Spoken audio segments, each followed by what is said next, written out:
By the end of this video, you're going to learn how to lock applications on your iPhone.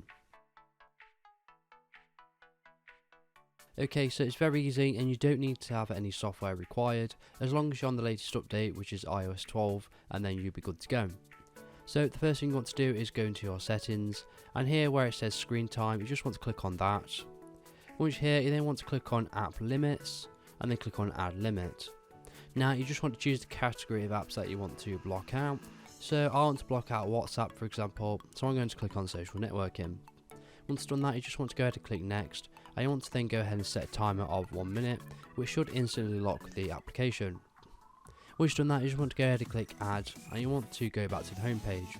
Now I want to go to WhatsApp. As you can see in the top right, it's now been darkened out, which means it's locked. Now if I do want to go ahead and access the app, I can just click on it, and it's going to say that you've reached your limit on WhatsApp. Now all you need to do is click on ignore limit, and they give you a couple of options, and you can either unlimit the app for 15 minutes, or you can ignore the limit for the whole day. So I'm just going to select the 15 minutes for now, and it's going to gain you access to the app for 15 minutes. Now if I go out onto the home page, as you can see, this only unlocks the first app, so you could do the same with the rest of the social media apps if you'd like. Hopefully in the coming update that you'll be able to select specific apps, which would be great, but for the moment it's just categories. So if this video is helpful, please leave a like and pass on to someone who you may find helpful as well. If you do have any questions or comments, just leave them below and I'll reply to you as soon as possible. So thank you so much for watching and have a good day.